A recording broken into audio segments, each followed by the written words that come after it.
अस्सलाम वालेकुम। उम्मीद है आप लोग ठीक हैं, खैरियत से हैं। अल्लाह पाक आप लोगों को अपने हिफ्ज़-ओ-अमान में रखे। हमारी दुआएँ हमेशा आपके साथ हैं और खुदा की ज़ात सोने पाकिस्तान को सलामत रखे ता क़यामत रखे। पाकिस्तान हमेशा ज़िंदाबाद। आपसे जो गुज़ारिश की जाती है कि चैनल को सब्सक्राइब करें और ज़्यादा से ज़्यादा बेल आइकन को प्रेस करें और अगर वीडियो पसंद आए तो आगे इसको शेयर भी करें। राय का इज़हार ज़रूर करें, ख़ास तौर पर अपने-अपने इलाके में बारिश की वजह से जो वहाँ के हालात हैं वो हमें ज़रूर बताएँ ताकि हम लोगों को बता सकें। कल रात को जब मैं वीलॉग कर रहा था तो मैंने वो ट्वीट किया तो कुछ दोस्तों के मैसेज आए कि लाहौर में जो कहा जा रहा है कि जो सोसाइटीज़ हैं कुछ प्राइवेट जिसमें कुछ मसाइल आ रहे हैं वो अ, ब ब जो ऑफ़िस वाले हैं वो कह रहे हैं कि बिल्कुल ठीक है, ऐसी कोई बात नहीं है। लेकिन हुकूमत जो है बाहर ऐलान कर रही है कि आप लोग एहतियात करें और कुछ महफूज़ जगहों पे जो है वो शिफ्ट होने के बारे में सोचें, ऐसा कुछ कहा जा रहा था। लेकिन उनका ये भी कहना था कि जो सोसाइटीज़ हैं, तो कुछ मिक्स किस्म की चीज़ें जो हैं वो चल रही थी, लेकिन अब आप फिर उन्होंने हमें कुछ इत्तला भी दी, कुछ बताया भी, तो आपसे गुज़ारिश है कि आप हमें ज़रूर बताएँ कि आपके इलाके में आप जहाँ पे रह रहे हैं, जिस जगह पे रह रहे हैं, वो नारोवाल है, सियालकोट है, लाहौर है या फिर रास्ते में गुजरांवाला है, उसके बारे में ज़रूर बताएँ। बारिश पे भी बात करेंगे लेकिन पहले बात कर लेते हैं ज़रा ज़िमनी इलेक्शन जो हो रहे हैं, पाकिस्तान तहरीक-ए-इंसाफ क्या करने जा रही है। कल जैसे अलीमा खान साहबा ने बड़ा धड़ल्ले वाला बाहर आके ऐलान किया था कि इमरान खान साहब ने कहा है कि मेरी तरफ से हम इलेक्शन नहीं लड़ेंगे। जिन जगहों पे पाकिस्तान तहरीक-ए-इंसाफ के लोगों को 9 मई की वजह से डिस्क्वालीफाई किया गया है और वहाँ पे इलेक्शन लड़ने का मतलब है कि हम उस फैसले को मान रहे हैं, तो इसलिए हम वहाँ पर इलेक्शन नहीं लड़ेंगे। लेकिन इसको सियासी कमेटी में लेके जाएँ, पार्टी में इस पे बहस करें, बताएँ और इसमें कोई अगर कोई गुंजाइश या कोई ऐसी चीज़ है या अपनी-अपनी राय दें। लेकिन मेरी तरफ से जो है वो ये फैसला यही है कि मैं हम इलेक्शन में नहीं जा रहे। मियाँ अज़र साहब वाली सीट पे उन्होंने कहा जी ठीक है, वहाँ पे हम इलेक्शन लड़ेंगे। वहाँ पे इलेक्शन इसलिए लड़ना बनता है कि मियाँ अज़र साहब जो हैं, वो उनकी जो वफ़ात के बाद सीट खाली हुई है, वहाँ पर हम इलेक्शन लड़ेंगे। तो उन्होंने वहाँ पर तो इलेक्शन लड़ने का कह दिया और साथ में शायद कोई हमाद अज़हर साहब के हवाले से भी कहा है कि ये हमाद अज़हर साहब खुद फैसला कर लें कि वहाँ पे इलेक्शन किसने लड़ना है, क्योंकि ये उनके बाप की छोड़ी हुई सीट है। तो यहाँ पर पाकिस्तान तहरीक-ए-इंसाफ जो है वो लॉजिकली तौर पर बेबस है, इमरान खान साहब का राज है, डिक्टेटरशिप है, फैसला उन्हीं ने ही करना है कि वहाँ पे इलेक्शन होने हैं या नहीं होने। मेरे ख़्याल में वो इख्तियार वली साहब ने एक कहा है कि छोड़िए ये रंगबाज़ियाँ और ड्रामेबाज़ियाँ।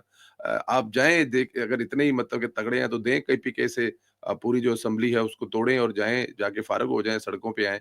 अगर दोबारा इलेक्शन लड़ना है या कुछ इस किस्म की ड्रामेबाज़ियाँ तो छोड़ें।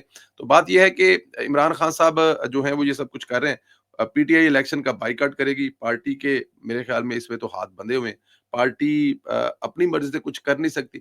वो आमिर डोगर साहब ने कहा है ना कि इमरान खान साहब अंदर बैठे हैं और उन्हें अपने इख्तियारात बाहर पार्लिमानी कमेटी को या जो पार्टी की कमेटी है उसको देने चाहिए ताकि वो फैसले कर सकें और फिर मैंने कहा था, उन्होंने माज़ी में नवाज़ शरीफ साहब की मिसाल दी थी कि उन्होंने ख्वाजा आसिफ साहब को इख्तियार दिए थे। लेकिन वो ख्वाजा आसिफ, नवाज़ शरीफ और यहाँ पे इस पार्टी में कौन-सा ख्वाजा आसिफ है बताएँ? कोई है बंदे का पुत्र जो जिसको ये इख्तियारात दिए जाएँ? और दूसरी बात ये है कि इमरान खान साहब जो हैं वो डिक्टेटर हैं और हैं।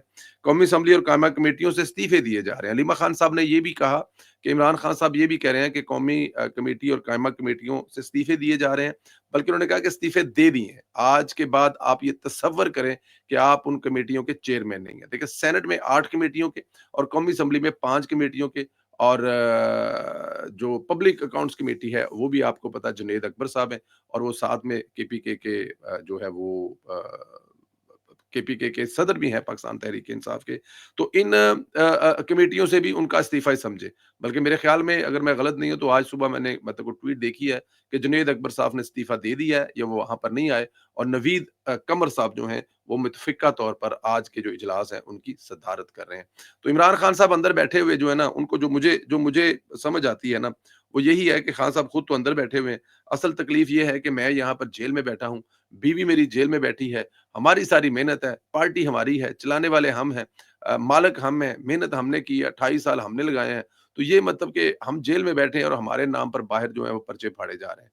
तो मतलब कि ये कैसे हो सकता है कि ठंडे कमरों में बैठें और जो टीएडी भी एन्जॉय करें और प्रोटोकॉल भी एन्जॉय करें। तो इसलिए इमरान खान साहब जो हैं, मुझे लगता ये है कि बहुत जल्द इमरान खान साहब जो हैं वो अगले लेवल पर अगले जो एक फ़ेज़ होगा ना, उस फ़ेज़ में इमरान खान साहब जो हैं वो इस्तीफ़े देने की भी बात करेंगे कि वो असेंबलियों में इस्तीफ़े देंगे और फिर वो रोड पे आएँगे और दुनिया को बताएँगे कि पाकिस्तान की सबसे जो मतलब कि ज़ाहिर है बड़ी जमात है अपोज़िशन की, उसने इस्तीफ़े दे दिए हैं और हुकूमत की कोई अपोज़िशन नहीं है। इमरान खान साहब ऐसा कुछ हाल भी करते हैं।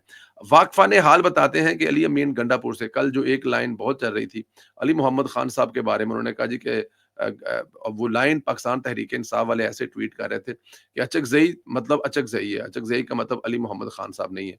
तो वो अब उसपे जो है वो तहरीक-ए-इंसाफ वाले कह रहे हैं कि अली मोहम्मद खान तबाह दे। हाँ जी, वो उनका मज़ाक भी उड़ा रहे हैं और उनको कह रहे हैं कि इमरान खान साहब ने उनका नाम लेके कहा है कि अली मोहम्मद खान नहीं चाहिए, मुझे जो है वो अचकज़ई का मतलब अचकज़ई है। और सेनेट में भी इमरान खान साहब को अपनी पार्टी से बंदा कोई नहीं मिला। वहाँ पे भी जो है वो उन्होंने नासिर इलामा नासिर शाह साहब जो हैं, उनको चेयरमैन के लिए उनको अपोज़िशन लीडर के लिए नामज़द किया। तो इमरान खान साहब ने अपनी पार्टी को तकरीबन फ़ारिग ही कर दिया। आप समझे कि इमरान खान साहब ने बाकायदा तौर पे अपनी पार्टी के खात्मे का ऐलान कर दिया और अपनी जो डिक्टेटरशिप है, जो उनकी डिक्टेटरशिप मानेगा, वो पार्टी में रहेगा और जो डिक्टेटरशिप के फैसले नहीं मानेगा, उसका इमरान खान साहब से कोई तल्लुक ही नहीं है। तो पार्टी जो है, वो ना होने के बराबर समझिए आपकी पार्टी जो है वो फ़ारिग हो चुकी है। अब खान साहब जो है वही फैसले करेंगे। अच्छा मैं जो उन्होंने अली अमीन गंडापुर से के बारे में बात की कि अली अमीन अब वाक़फ़ाने हाल बताते हैं। ज़ाहिर है हम वहाँ पर नहीं है। कुछ रिपोर्ट्स ऐसी भी होती हैं जिनमें मतलब कि सदाकत नहीं होती। लेकिन बहुत ज़्यादा जगहों पे मैंने देखा है कि अली अमीन गंडापुर साहब के बारे में उन्होंने कहा है कि अली अमीन गंडापुर साहब सुप्रीम कोर्ट जाएँ, वहाँ से इजाज़त लें और आके मुझे मिलें और इन तमाम मामलों पे मुझे ब्रीफिंग दें। और उन्होंने ये भी शिकवा किया कि अली अमीन गंडापुर साहब जो हैं, इससे पहले जो बजट पास करवाया था, वो भी मेरे तक नहीं पहुँचे थे। और ये भी बताने वाले बताते हैं कि इमरान खान साहब ये भी सोच रहे हैं कि अली अमीन गंडापुर साहब फ़ौज के साथ मिले हुए हैं, एजेंसियों के साथ मिले हुए हैं, हुकूमत के साथ मिले हुए हैं और वो पार्टी को तोड़ना भी चाहते हैं। ये भी एक जो है ना वो एक मिथ पाई जा रही है। एक और चीज़ जो है वो आपने देखा कि कल इमरान खान साहब की बड़ी सख्त किस्म की ट्वीट थी, बल्कि मैंने कहा था कि ये सबसे सख्त तरीन ट्वीट है। लेकिन इस ट्वीट के बाद हर तरफ से एक खामोशी है। इस ट्वीट को रिप्लाई करना किसी ने भी नहीं मुनासिब समझा। ना मैंने हुकूमत की तरफ से देखा है कोई ऐसा कोई तगड़ा किस्म का रिप्लाई दिया जाए और फ़ौज की तरफ से भी इमरान खान की इस ट्वीट को कोई मुँह नहीं लगाया गया। मेरे ख़्याल में सब अपने काम करने पर तवज्जो देंगे।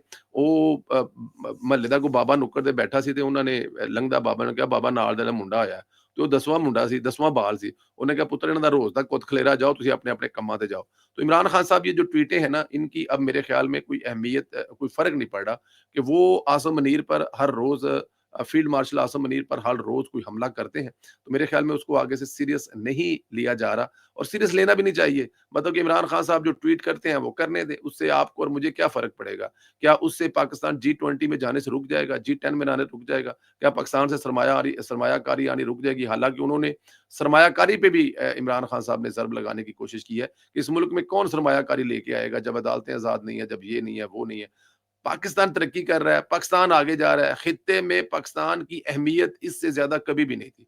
हिंदुस्तान को अकेला कर दिया इस खित्ते में। ये है इस हुकूमत का और फील्ड मार्शल साहब का मिलकर काम। पाकिस्तान के हक में जो गवाहियाँ जंग पाकिस्तान ने जीती है और इसकी गवाही जो है वो अमेरिका दे रहा है और बार-बार दे रहा है और खान साहब पता नहीं अब दुनिया के किस कोने में रह रहे हैं और क्या सोच रहे हैं। तो मेरे ख्याल में यहाँ पर खान साहब को फुल इग्नोरेंस पे लगा दिया गया और वो जिसे नहीं कहते कि मोबाइल ਨੂੰ ਸਾਇਲੈਂਟ ਮੋਡ ਤੇ ਲਾਤਾ ਹੈ। ਲਓ ਜੀ ਖਾਨ ਸਾਹਿਬ ਤੁਸੀਂ ਹੁਣ ਜੋ ਕਰਨਾ ਕੀਤੀ ਰੱਖੋ ਸਾਡੇ ਵੱਲੋਂ ਤੁਸੀਂ ਵਿਹਲੇ ਜੇ। अच्छा जी ये एक और जो शदीद जो फ़िक्रमंदी वाली बात है, वो है इस वक़्त बारिशों का और हिंदुस्तान का। अभी मैंने एहसन इकबाल साहब का एक वीडियो देखी है जिसमें वो बता रहे हैं कि 60,000 क्यूसेक या फिर कोई ऊपर नीचे कोई लफ़्ज़ हो सकते हैं। मैंने मुझे जो अब जो याद है क्योंकि मैंने वो वीडियो सुनी, लिख नहीं पाया मैं।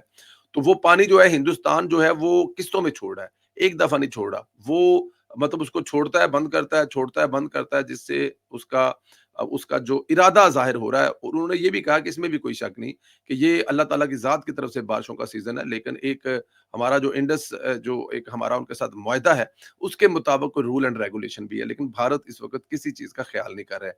भारत से जो है वो माल मवेशी और बहुत सारी दूसरी जो चीज़ें हैं वो सारी की सारी जो हैं वो पाकिस्तान की तरफ आ रही हैं। कुछ ज़िंदा हैं और कुछ अल्लाह बस आपको पता है इस बारिश में जो फिर होगा हाल क्या होगा।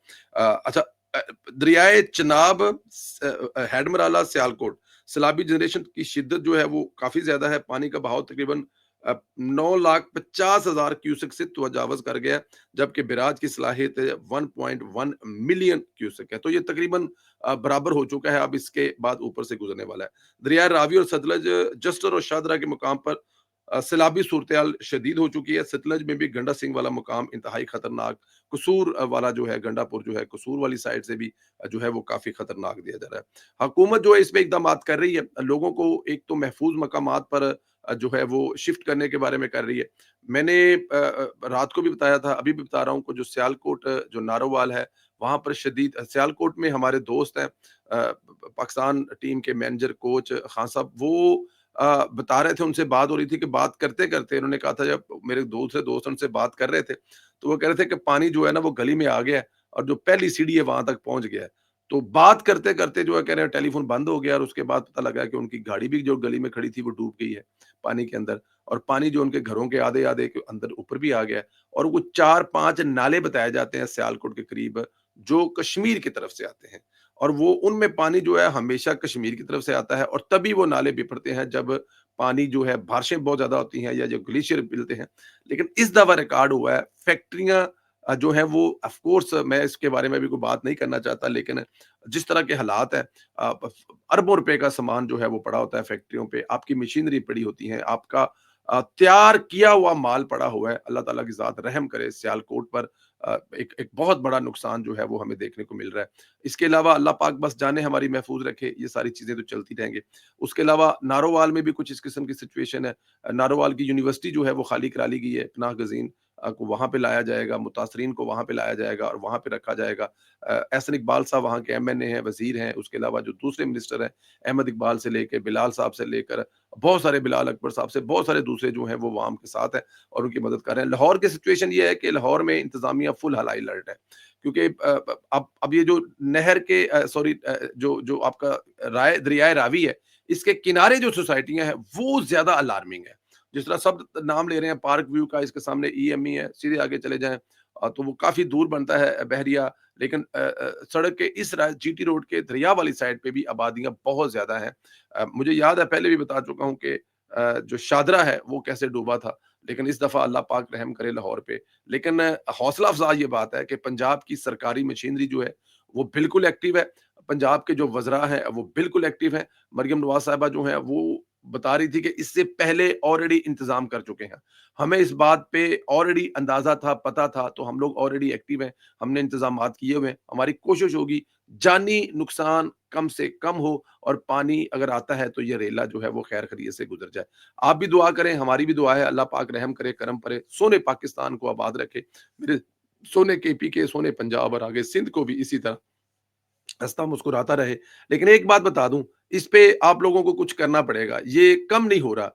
ये हर गुज़रते साल के साथ ग्लेशियर पिघलेंगे, बारिशें होंगी, पानी इससे भी ज़्यादा आएगा, नुकसान इससे भी ज़्यादा हो सकता है। तो अब आपको अपने जो नाले हैं वो इस काबिल बनाने हैं कि अगर वो पानी ज़्यादा आए, उनको गहरा करना पड़ेगा तो वो सँभाल सकें। आपको अपने दरियाओं के करीब-करीब से आबादियाँ ख़त्म करनी पड़ेंगी।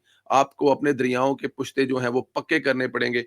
आपको जो है मौसम ज़्यादा गर्म करने वाले वो तमाम मामले, वो अपनी गाड़ियाँ हों, वो आपकी फैक्ट्रियाँ हों, माहौलियात को ख़राब करने वाले चीज़ों को ठीक करना पड़ेगा। वरना हर साल ये नुकसान बढ़ता जाएगा। मैं और आप कुछ नहीं कर सकेंगे, सिर्फ़ अफ़सोस करने के लिए और जो इसमें अल्लाह को प्यारे हो जाएँगे, उनके लिए दुआएँ करने के लिए। ख़्याल रखें, इंशाअल्लाह ताला अगले वीडियो में फिर मुलाकात होती है। ज़रूर कमेंट करके बताएँ कि आपके इलाके की क्या सिचुएशन है। बहुत शुक्रिया, खुदा हाफ़िज़। अल्लाह पाक आपको अपने हिफ्ज़-ओ-अमान में रखे।